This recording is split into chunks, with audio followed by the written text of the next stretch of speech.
On se retrouve aujourd'hui sur un BTC. D'ailleurs, une chose qui a été demandée dans les commentaires, c'est qu'il n'y avait plus assez de rétrospectives sur, en tout cas, mes vidéos. J'ai fait des rétrospectives pendant très longtemps, c'est-à-dire rappeler dans quel plan on était, etc. Mais finalement, c'est le même plan qui se déroule depuis des mois et des mois. Et donc, je me suis dit, les gens, ils ont compris. Mais maintenant, après, vraiment, si dans les commentaires, ça se dit, il n'y a pas assez de rétrospectives sur le BTC quand tu commences les vidéos, je veux bien reprendre, bien entendu, cette habitude que j'avais. On rappelle du coup la rétrospective, c'est-à-dire qu'en fait, on revoit les analyses qu'on a fait précédemment. Où est-ce qu'on en est maintenant et est-ce que le plan tient encore et toujours, et donc finalement est-ce qu'on doit continuer à tenir ses trades ou également potentiellement ses plans d'investissement par rapport aux analyses précédentes.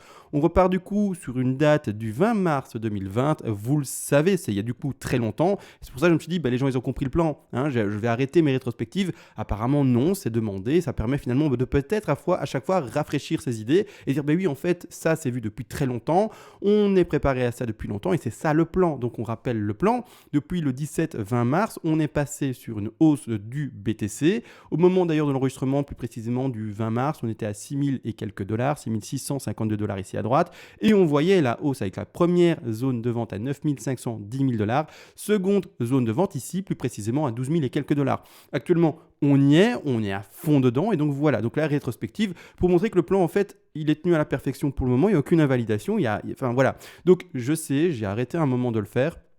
Ça a été redemandé dans les commentaires, je peux comprendre, c'est juste à mon avis pour pouvoir être bien refocal à chaque fois et dire on est bien dans ce plan et on n'a pas changé depuis tel et tel mois. Ça fait depuis mars, ça fait déjà maintenant 4 mois bientôt, mars, avril, mai, juin, juillet, août, même plus 5 mois, qu'on est dans la même chose et ça ne change pas. Donc ici, voilà, on a connu le rebond, on y est, on attend des freins et après, tout simplement, la chute malheureusement du BTC.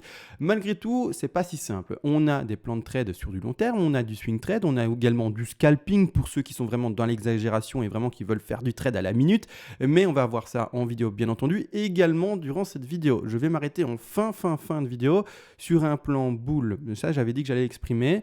Je suis encore et toujours, je le rappelle, bear, on est toujours dans le même plan depuis fort longtemps, maintenant on l'a compris, mais malgré tout, si on fait une cassure d'un certain niveau, on sera dans un niveau invalidant, il faudra par après réadapter son plan et donc réadapter les potentiels trades, etc., etc. Donc on verra ça ensemble en fin de vidéo, d'accord? Ça, vraiment, ceux qui sont curieux et qui veulent voir ça, attendez la fin de vidéo, j'expliquerai tout. Malgré tout, on va analyser tout ça ensemble plus précisément, mais juste avant, vous le savez, il y a comme toujours la toute petite intro. Et bonjour à tous, aujourd'hui on se retrouve enfin sur le BTC face au dollar qu'on va analyser ensemble. Petite intro faite, mais n'empêche, comme toujours, je dois remercier les personnes qui font des donations. Vous le savez, bien entendu, ça fonctionne comme ça, mais quelqu'un qui est récompensé pour le temps partagé, le travail partagé, la pédagogie partagée, les plans de scénario, enfin bref, vous avez compris, tout ce que je fais en vidéo, c'est quelqu'un qui va être finalement régulier, il va durer dans le temps. Ça fait déjà 3 ans qu'on est ensemble. Merci à toutes ces personnes qui font des donations, soit parce qu'elles ont appris quelque chose, soit parce qu'également elles ont gagné de l'argent. C'est tout à fait normal, et même j'ose espérer que je fais gagner un peu d'argent et non pas en perdre, bien entendu. Et donc si vous êtes dans ces cas de figure et que vous voulez remercier mon travail, vous pouvez le faire. Je rappelle également d'ailleurs, pour ceux qui ne le savent vraiment pas, mais clairement les donations en fait fonctionnent d'ailleurs par palier. Selon les premiers paliers de donation, déjà je vous envoie en contrepartie, c'est-à-dire pour vous remercier à mon tour, toutes les règles d'Elliott en français. Je rappelle, le petit document ici, je l'ai écrit moi-même de manière concise. Pourquoi de manière concise? Pour que par après vous puissiez apprendre rapidement. L'objectif, c'est pas en fait de vous envoyer des pages et des pages et des pages pour faire genre j'ai fait un doctorat en Elliott et vous faire croire qu'il y a des centaines de pages et que c'est super compliqué. Non, l'objectif c'est de résumer et de faire vraiment une chose très condensée pour que vous-même par après vous puissiez apprendre rapidement. Donc j'ai travaillé là-dessus pour que finalement une trentaine de pages, vous allez apprendre quelque chose que certains livres expriment en 100, 200, 300 pages, d'accord? Je me suis renseigné moi avant d'écrire mon petit PDF en espagnol, en anglais, etc. Et il y a des encyclopédies mais qui veulent rien dire tellement il y a des choses écrites, alors que là, clairement, on va à l'essentiel. Petite intro terminée, beaucoup parlé du PDF, mais voilà, je voulais un peu mettre les choses dessus également. On part directement maintenant, en fait, dans le vif du sujet, donc ici, rétrospective faite, on est A, B, on attend le sommet de B ici, ici en jaune, ici qu'on va poser, et puis boum, crash, peu importe, là, voilà, on y est. Maintenant, on va plus précisément dans ce qu'on a travaillé ensemble hier ou avant-hier, je ne sais plus, et en tout cas dans la vidéo juste précédente. Donc, je vais zoomer en daily, je vais passer quand même dans quelque chose de plus précis, je vais passer en 4 heures. Je vais mettre également les grosses lignes jaunes ici qui vont gêner en retrait, d'accord? Donc, je ne les efface pas, mais je les mets en shadow, c'est-à-dire en espèce de petits fantômes, et voire même, je vais juste les mettre en un peu plus translucide, comme ça, voilà. Voilà, parfait. Moi, ça ne me gêne pas. Du coup, ça ne devrait, j'ose l'espérer, pas non plus vous gêner. Actuellement, dans le plan et en tout cas dans le décompte qu'on en décomptait hier, on avait vu la A baisser en flat. D'accord, on l'avait vu parce qu'on a fait le retracement à 123 également ici. Boum, on va chercher les 123. Finalement, la même chose que le plan macro. Hein. Rappelez-vous, 123 ici, vous le voyez en fait, la A, la B et la C en blanche que l'on voit ici à l'écran, c'est finalement, pour ceux qui ne font pas encore le rapprochement assez rapidement et qui ne connaissent pas les noms finalement des figures, ben, c'est en fait ce qu'on a dessiné depuis le 20 mars sur la macro-figure. Donc ici, on est sur une micro-figure dessinée ici quelque part, d'accord, en blanc, ce que je viens de montrer. Mais malgré tout, en fait, l'énorme figure ici qu'on voit en A, en B et en C en jaune, qui vont chercher les 123 à 127% de Fibonacci, c'est exactement la même. C'est comme ça, des petites figures finalement qui se répètent en macro, qui peuvent également se répéter en degrés inférieurs, et donc c'est-à-dire plus petits. Donc ici, ce qu'on voit ici, en fait, on analyse la même chose, le même genre de figure ici. On va chercher la même chose 123, réaction 123, boum, petit crash, d'accord. Les objectifs, d'ailleurs, on a atteint les 61,8, et vous allez voir que pour ma part, je ne suis pas, en tout cas, déjà avec une baisse qui serait terminée. On devrait, selon ce que je peux lire, continuer à corriger de manière un peu plus forte actuellement. On va l'analyser ensemble, on va regarder ensemble. Pour le moment, on a atteint les 61,8. Premier objectif, on le rappelle, on avait mis ça ensemble hier pour ceux qui avaient ouvert potentiellement un short au 123, 127% de Fibonacci, donc c'est-à-dire au prix qu'on a atteint ici des 12 491 $. Les 61,8% de Fibonacci ont été touchés, sont pris, c'est fait, voilà, réglé. Malgré tout, on les a transpercés et je n'arrive toujours pas à terminer ma C en 5 vagues. On se rappelle également la vague B finalement vers la C, donc la vague C réellement appelée de manière correcte. Eh bien en fait, elle doit se faire en 5 vagues, pas en 3. Là, j'en compte 3, hein, vous voyez, en bleu clair, A, B, C. 3 vagues, je ne vois pas autre chose. En tout cas, pour le moment, c'est ce que le graphique me montre. Maintenant, à voir comment est-ce qu'il va dessiner plus précisément après. Est-ce qu'il nous fait une ending diagonale? Vous allez voir que j'y crois pas non plus. Est-ce qu'il nous fait, une ending diagonale directement avec la ABC, directement ici, que en fait, ça serait une 1, 2, 3, 4 et puis 5. J'ai du mal à observer, je vais en parler bien entendu, et demain, de toute façon, si ça devait crasher, on fera également de toute façon une rétrospective de ça, et on fera le continu. Mais pour ma part, je crois beaucoup plus en quelque chose, donc je rappelle en fait, juste comme ça, ceux qui sont tout débutants, la vague ici, en fait, doit se terminer avec quelque chose qui ressemble à ça. D'accord ? Ça, d'accord, je le mets en plus épais, je le mets en jaune, comme ça vous voyez de quoi je parle, mais en gros, il faut que ça termine avec quelque chose qui ressemble à ça, 1, 2, 3, 4, 5. Je dois pouvoir terminer cette vague-là, si on est bel et bien dans une C, en 5 vagues. Donc ici, vous voyez bien, je dessine A, B, C. C'est-à-dire que pour ma part, je pars beaucoup plus dans cette expression-ci, qui est une ending diagonale, avec seulement et uniquement, déjà maintenant, sa première vague uniquement dessinée. C'est-à-dire que je ne dessinerai que ceci. C'est-à-dire quelque chose qui, voilà, donc en fait une, d'accord, ABC, rappelez-vous, une ending diagonale, pour ceux qui ne s'y connaissent pas du tout, je vous invite quand même à aller sur Google, Google Images, tapez ending diagonale, leading diagonale, Elliott Wave, des choses comme ça, vous aurez les images avec à mon avis également les décomptes de celle-ci, rien de compliqué, mais voilà, sachez qu'en fait l'Elliott c'est plus simple que juste des vagues impulsives, que juste, que juste des petites zigzags ou des choses comme ça. Malheureusement il y a beaucoup plus de règles et très peu de monde finalement en est averti.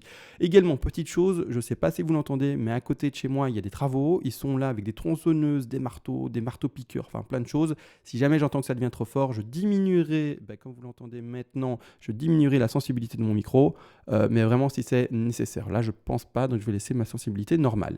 Malgré tout, je suis dans ce décompte-là. Alors pourquoi je suis dans ce décompte-là? Premièrement, le RSI en 4 heures nous fait des plus bas, encore et toujours des plus bas. Malheureusement également, le plus bas qu'il nous fait actuellement est trop faible. Donc je vais juste effacer la jaune. On est là-dedans pour moi, mais je l'efface parce que on a compris qu'on était là-dedans et ça encombre un peu le visuel. Mais pour ma part, on est bel et bien dans une ABC et non pas dans, donc c'est-à-dire une, 2, 3. Hein, donc ici, 1, 2, attention, à côté les marteaux, ils sont trop marrants. 2, 3, 4 et 5. Pour moi, on n'est pas là-dedans. À cause du fait d'un sous-décompte ici que je vais vous montrer en flat. Et également, tout simplement, je ne suis pas non plus dans l'impulsif potentiel qui irait chercher des 3 plus fortes, plus basses, à cause également du retracement de la 2 qui aurait, donc la 2 ici, 1 vers 2. Je vais le mettre en degré grand, comme ça on peut lire aisément, mais ici 1 vers 2 non plus. Alors pourquoi? C'est une question de statistique, vous le savez, je travaille avec les stats bien entendu, mais on a, vous le savez peut-être pas, mais donc je vais dire le chiffre de tête, parce que je connais les choses par cœur, on a 73% de chance de retrouver un retracement de 2 qui finit entre les 50 et les 61,8% de Fibonacci, qui est finalement, le rebond actuel a été trop faible et aurait dû terminer sa course entre les 12 059 et entre les 12 160. Pour montrer quand même ça dans le PDF, comme ça vous voyez que je ne dis pas n'importe quoi, on part bel et bien sur un retracement de 2 ici, les objectifs de vague 2. On regarde les proportions ici, on est bel et bien à 73% des 2 qui corrigent entre les 50 et les 61,8% de Fibonacci. de la vague 1. Donc ici, voilà, tout est bon, niveau statistique, on est OK, donc ici, on s'en tient à ça. C'est pour ça également que je ne pars pas dans une expression de 2 actuellement. Également, maintenant, je vais juste supprimer ceci. Désolé vraiment pour les voisins, je vous le dis, ils sont en travaux de fou, je pense qu'ils refont tout. Bon, après, c'est tant mieux pour eux. Mais du coup, ça travaille pas mal. Donc ici, clairement, premièrement, en fait, je vois une flat. Vous voyez ici, A, B, C. D'accord? Donc ici, je ne l'ai pas dessinée, parce que pour moi, elle est facile à lire, mais elle s'exprime comme suit. D'accord? Donc ici, je vais essayer de dessiner A, B, C. D'accord? Ici, pour moi, on est dans ce genre de flat-là. Et une flat n'existe pas dans une ending diagonale. C'est que du zigzag. Donc dès que vous lisez, en fait, une flat, en fait, bah, c'est plus ça. Hein, c'est plus ça. En tout cas, faut vraiment commencer à se dire, bah non, je compromets fortement la possibilité, pardon, de voir tout simplement par après comme dites, une ending diagonale déjà maintenant. Donc je vois ça finalement comme une ABC, d'accord? ABC que j'exprime et qui d'ailleurs va à peine chercher ces 61,8% de Fibonacci si on prend vraiment la fin de figure extrême à chaque fois. Même, donc c'est-à-dire que vraiment la correction ici, finalement l'extension de la C est vraiment très très faible. Donc en plus de ça m'encourage pas du tout, mais pas du tout non plus à avoir de l'impulsif.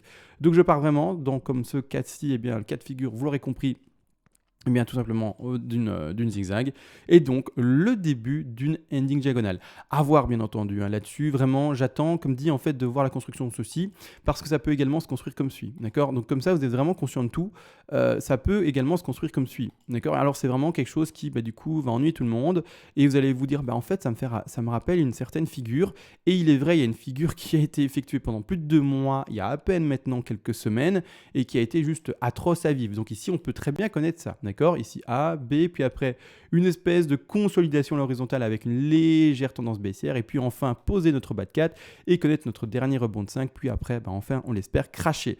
Donc en fait, ceci, ça peut être très bien, par exemple, une énorme figure qui ressemble à celle-ci, d'accord? Regardez, A, B, C là. Donc voilà, je vous exprime ça, je vous le montre. Vous voyez ici A, B, 123 également, boum, 1, 2, 3, 4, 5. On peut le reconnaître avec une légère tendance baissière, et puis après, boum, on repète à la hausse. Donc ici, la même chose, 1, 2, 3, 4, 5, et puis on repète à la hausse. Donc ça, pour le moment, c'est la figure que j'en lis, c'est vraiment ça que je privilégie, un triangle non plus. Alors pourquoi pas un triangle? Parce que j'en ai parlé hier, mais à cause de la WXY ici, pour ceux qui veulent vraiment tous les détails, j'ai une WXY ici, et une WXY dans un triangle, c'est quelque chose que j'envisage très peu, désolé.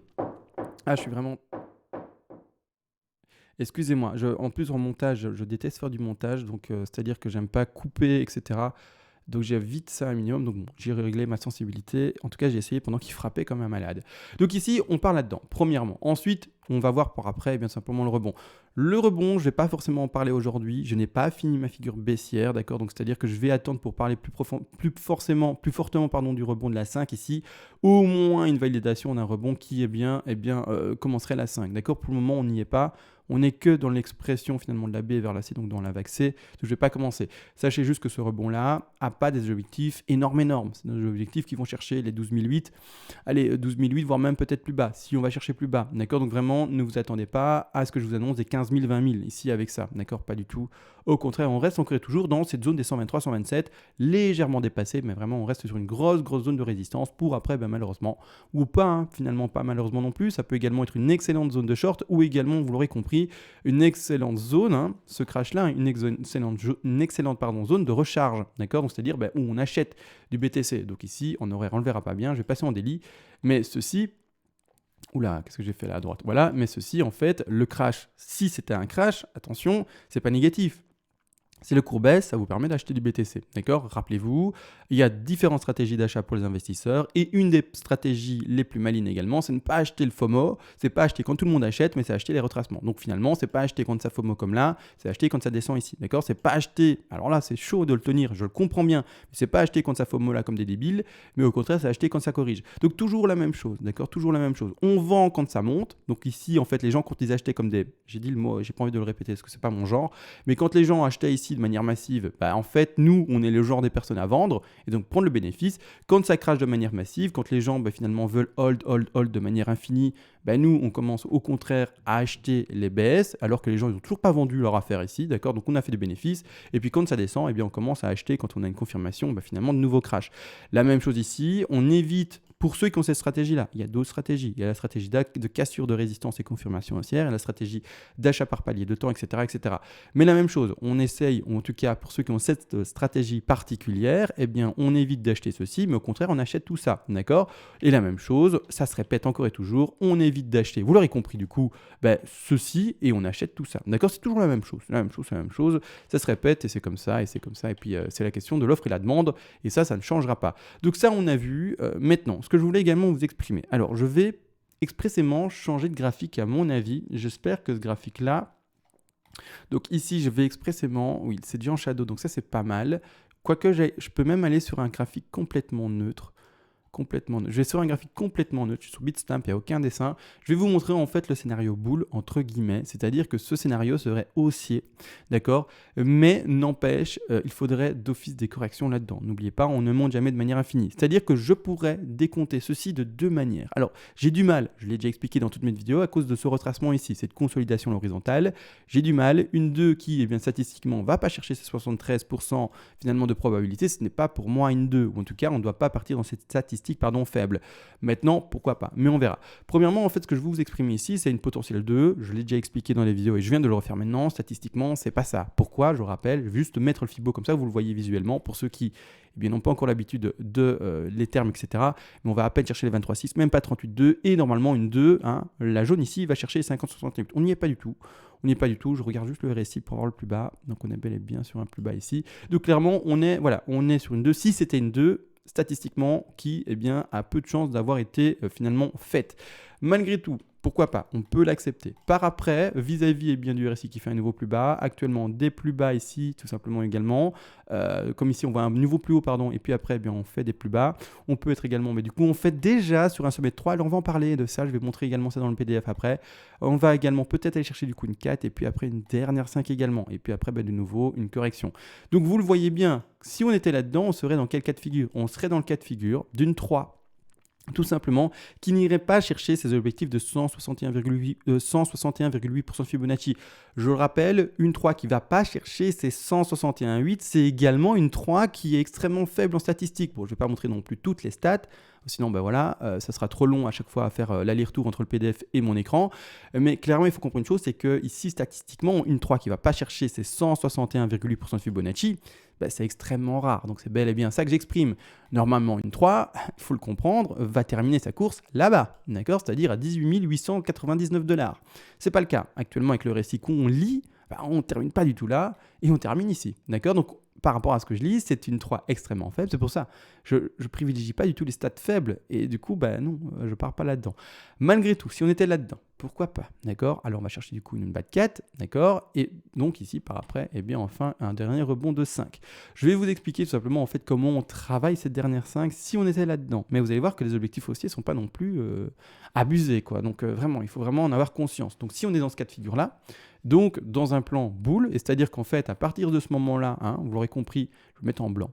Je vais mettre en blanc et je vais lui mettre un degré après plus intéressant et plus grand pour qu'on puisse le lire et comprendre qu'on est dans un degré plus grand de 3, 4 et puis 5. Je vais lui mettre un degré plus grand. Hop, ici en millénium. Hop, c'est parti. Donc ici, attention, là c'était posé haut la main. C'est juste pour exprimer que 3, 4 et 5 et ça continue à monter par après. D'accord? Mais la même chose, à un moment, on va trouver un sommet de 5. À un moment, arrêtez de penser que c'est boule, mais par là, qu'est-ce que je veux dire? Que c'est qu'il n'y a que des bougies vertes. Et à un moment, dans tous les marchés boules, il y a également des corrections. Il y a des bougies rouges qui tout le temps vont se mélanger.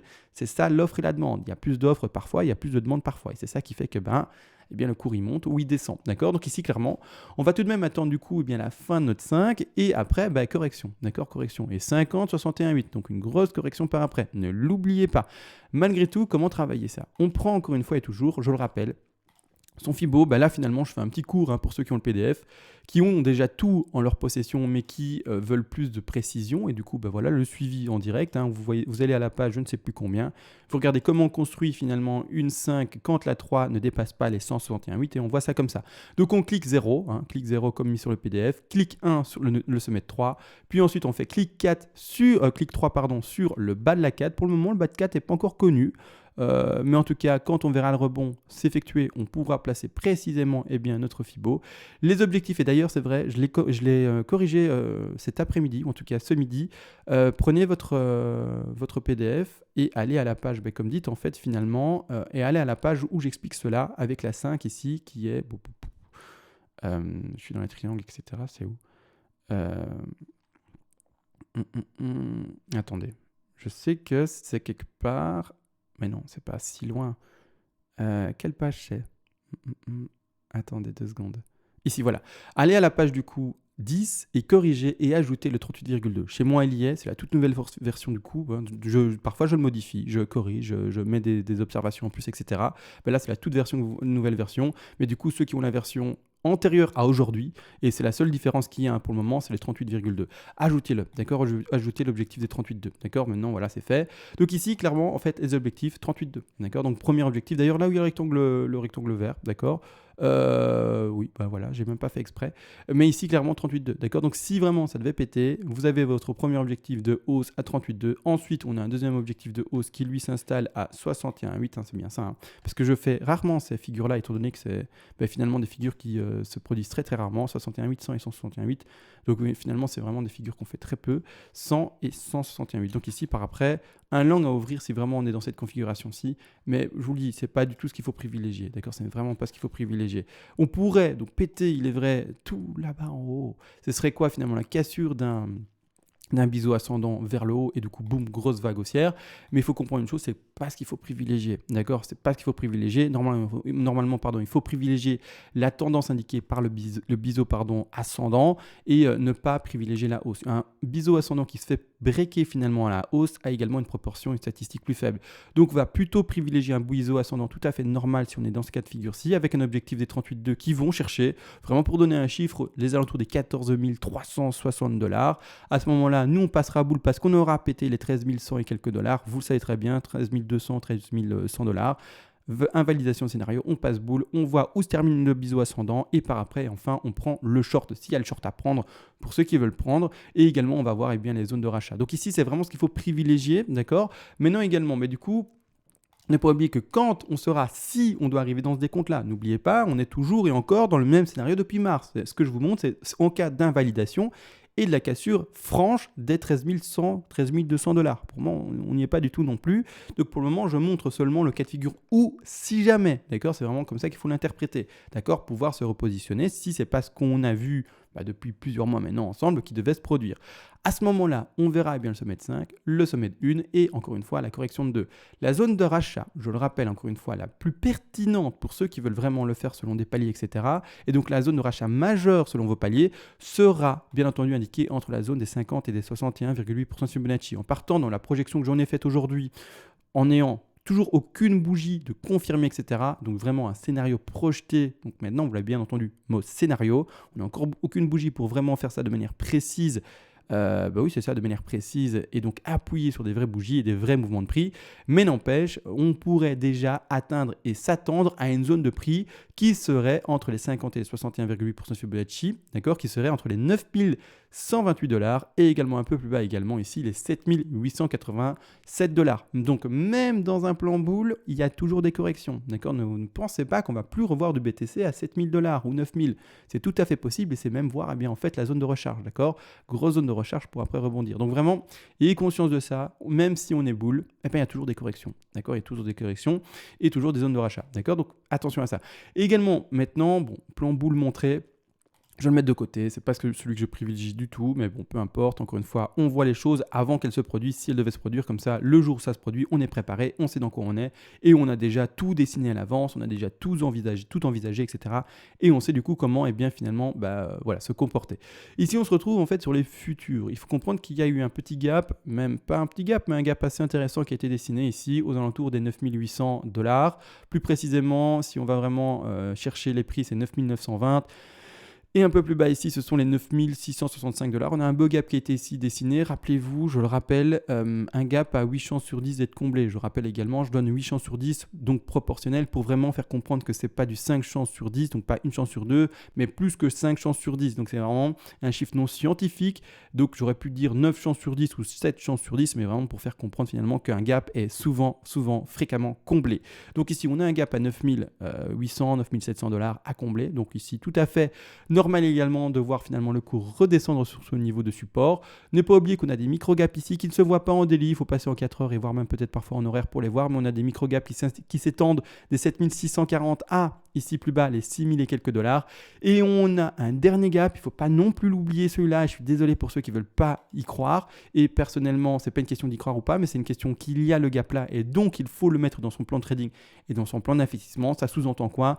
Qu'il faudra garder toujours et encore du capital, même si vous pensez, hein, attention, on vous dit mais non, un BTC à 3000 $, c'est fini.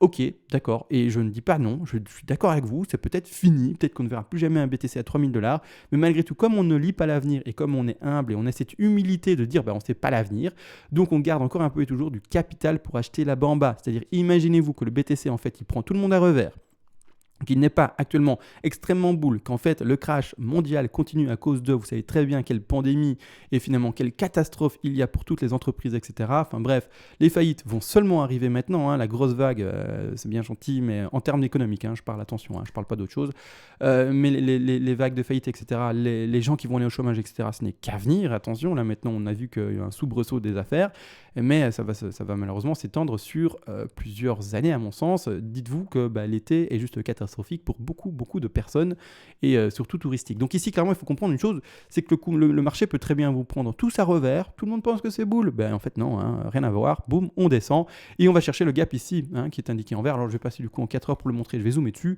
Comme ça, vous le voyez également pour ceux qui ne l'ont jamais vu et qui du coup en fait sont nouveaux sur la chaîne. Mais on a un gap ici qui, il est vrai, il est petit, il est là, mais peu importe, c'est un gap, d'accord, un gap qui n'est pas comblé et c'est le seul. Hein. Avant ça, finalement on a le bottom et c'est tout, d'accord. Donc c'est le seul. Donc on a un gap et on le prend en compte et c'est tout, d'accord. Donc ayez du capital là-bas en bas, même si ce n'est que plus que 5% de votre capital. Peu importe. Imaginez acheter du BTC à 3000, c'est juste que plaisant et c'est juste du bonheur. Donc à vous de voir finalement si vous voulez tenir une stratégie stricte ou pas, et si votre émotionnel va rentrer en compte dans votre finalement stratégie d'achat. Si votre émotionnel, et d'ailleurs l'émotionnel ne doit pas rentrer dedans, mais si l'émotionnel ne rentre pas en fait dans votre stratégie d'achat, vous devez avoir du capital là-bas en bas. Parce qu'il n'y a pas de croyance, il n'y a pas du oui je pense que ou pas, on s'en fout de ce que les gens pensent, d'accord. Il y a un gap, point. La stratégie, c'est un gap, va chercher 8 chances sur 10. Donc, on garde du capital pour là-bas en bas. Et puis, c'est tout. D'accord. C'est comme ça et c'est pas autrement. Donc, l'émotionnel, je ne vais pas en entendre parler. Et les arguments du ça ne peut plus aller descendre là-bas en bas à cause de ça, du fondamental, je ne vais pas non plus l'entendre. Tout simplement, stratégie de trading et ça ne va pas plus loin. Donc, là-dessus, on a vu les gaps, on a vu le plan de base. On a vu le plan de base qu'on tient ensemble depuis, vous l'avez compris, depuis, on le rappelle, le 17-20 mars ensemble. Donc, voilà. Donc, là-dessus, rien à dire. Et également, j'ai montré le scénario bull dans le cas où le plan macro de base tenu depuis maintenant 5 mois devait être invalidé. Et donc ici, on voit le décompte potentiel. Maintenant, à voir. On temporise, on voit le temps et on voit vraiment ce que nous dessine le BTC. Mais comme dit, on travaille tout à l'avance pour être préparé et pas être surpris par certains mouvements du BTC. D'accord. Donc n'oubliez pas également, j'ai parlé très peu de trading aujourd'hui, mais n'oubliez pas vos stop loss, vos TP et les TP de sécurité. Enfin bref, la méthodologie que j'essaye de tous les jours vous apporter. N'oubliez pas ça d'ailleurs, c'est très important. Sur ce vidéo, je pense terminer. Je vois ce que je dois dire encore ou pas. Je pourrais encore dire certaines choses, mais je ne vais pas le faire sinon la vidéo va être trop longue. On va attendre la journée de demain. On va attendre la journée de demain pour compléter et voir d'autres choses ensemble. Sur ce, à tous, une excellente journée. Profitez à fond de ce samedi. Il fait frais, enfin, il fait un peu plus frais que d'habitude. Donc profitez à fond de ce temps-là. Et je vous souhaite à tous du coup une bonne journée. Sur ce, ciao.